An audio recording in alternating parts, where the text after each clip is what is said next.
Hi guys, welcome back to my channel. Today I have swatches for you from the brand Colors de Carol. So today I have their fall collection that's releasing on September 8th. In the description box I will link the Colors de Carol site, I will link their Instagram page, I will link my Instagram page where you can see more swatches of everything from today's video. I will also have here on the screen and in the description box my discount code. It's not an affiliate code, it's just a thank you for watching my video from Carolina. So this collection consists of 8 polishes, 6 are Crelly finishes, and then 2 are toppers. 8 polishes in total, and let's go ahead and get started. So first we have Sienna, and this is described as a pinkish reddish brick shade for a pop of color and fun. The formula on this is amazing. It's very opaque here on this first coat, not completely a one coater, but very close. I had no running, pooling, or staining. This one is, I think, the only one that doesn't dry to a super glossy finish. It doesn't dry matte or satin or anything of that sort. I just felt like I still needed a top coat after this one, but I do recommend going in for top coat anyway.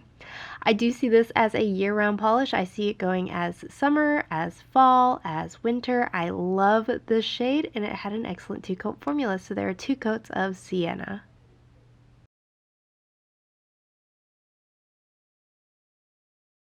So up next we have Pumpkin Soup, and this is described as an orangey pumpkin shade.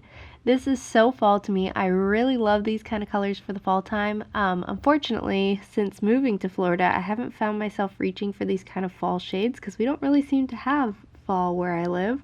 But I do still really love them, and I think I'm going to have to pull this one out for fall.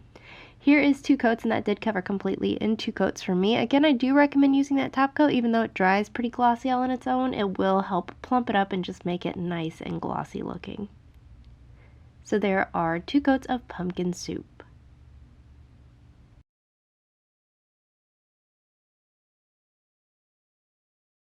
Up next we have Spice and Nice, and this is described as the perfect fall, warm and dark, cozy yellow.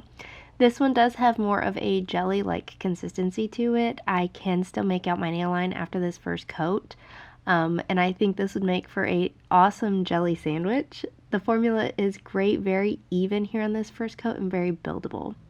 So here's our second coat, and that covers really well in 2 coats, but I wanted to go in for a third coat just to see if I could hide 100% of my nail line, which it did in 3 coats, but after 2 coats I was very happy with the coverage. You could still make out nail line, but it was very blurred.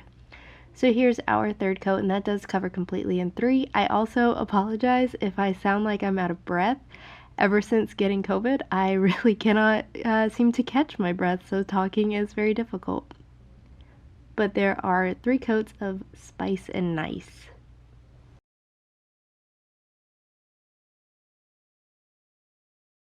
Up next we have Branch Out, and this is described as a chilly dark turquoise. This one also has more of a jelly-like consistency to it. This one's not as even as Spice and Nice was for jellies, so I don't know if I would love it as a jelly sandwich as much, but it definitely is a contender to do so still because of how sheer it is. It is nice to work with, no running, pooling, or staining, a nice buttery formula. Here is 2 coats, and that covers really well on 2 coats, but it wasn't completely even.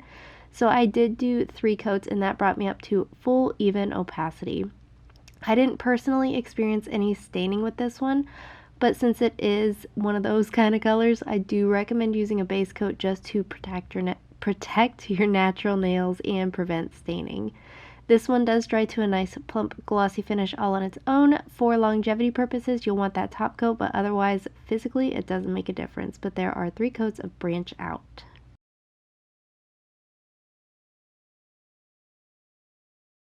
Up next we have Mocha Java, and this is described as a delicate and serene cornflower shade. This one is a little bit sheer here on this first coat. It does capture the essence of Crelly to a T in my opinion. It's not too creamy and it's not too jelly. It's right there in the middle where it does build up to full coverage in 2 coats, but it does have some visible nail line here on the first. It's not super even, so I wouldn't recommend going in for this one as a jelly sandwich or anything like that, but it did build up to full coverage very easily. This one is going to dry to that nice plump glossy finish per the usual of these Crelly jelly creams in this collection, so a top coat is technically optional, but you'll be happier if you do so. So there are 2 coats of Mocha Java.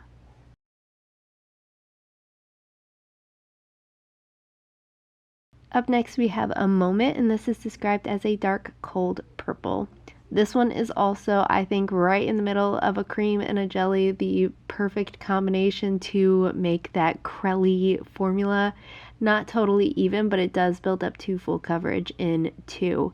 You could use all of these as that jelly sandwich, as I was saying, but with these ones that aren't super even, it might give less of the effect of a jelly sandwich and more of like an uneven glitter. 2 coats did bring me to full coverage. This is going to dry nice and glossy all on its own. I really enjoyed this color on me, by the way. I'm not the hugest fan of purples, but something about this warm purple I really dug. So here's 2 coats of a moment.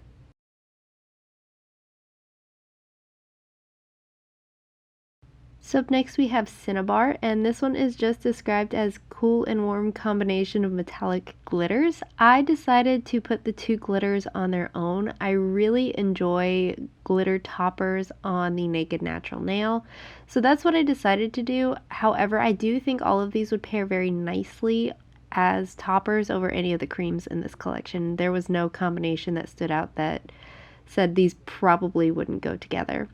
I stopped here at 2 coats because, again, I like that little bit of visible nail showing, but if you wanted full coverage, you could go in for 3 coats, and or you could sponge this on for 100% opacity.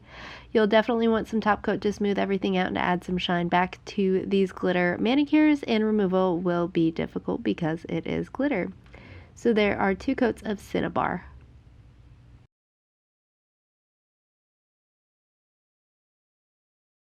And lastly for today we have Comfort Zone, and this has the same description that Cinnabar had as a cool and warm tone combination of metallic glitters. This one does have a little bit more pops of color to it, where the other one I think was more earthy tones. This one seems to have more fall vibes as far as like the blues and the golds and the reds go.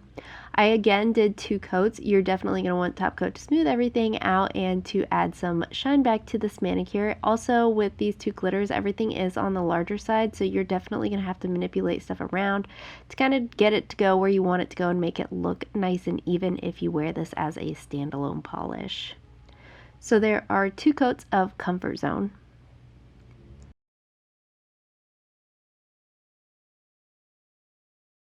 And here's a look at the full collection. I'm going to be real with you. I enjoy the color scheme. I got a rainbow of fall cream crelly jellies, and I'm very happy with them. The glitters weren't exactly my vibe. I just wish there were some smaller glitters embedded into these larger glitters. I think it would have made it more robust of a glitter manicure and a little bit easier to work with. However, that being said, I didn't use these as toppers. I used them as standalone polishes, and sometimes that does make all the difference in the world. So I do have to revisit those and see how they work as toppers, but as they stand on their own, they're not my favorites. But the creams, crellies, and jellies in this collection are to die for, and I'm thrilled to have these in my collection. And guys, that is it. Let me know in the comments below what you thought of these polishes. Let me know if you plan on picking any of them up, and let me know what your favorite was. Give this video a thumbs up if you liked it, subscribe if you'd like to see more from me, and I will talk to you again next time.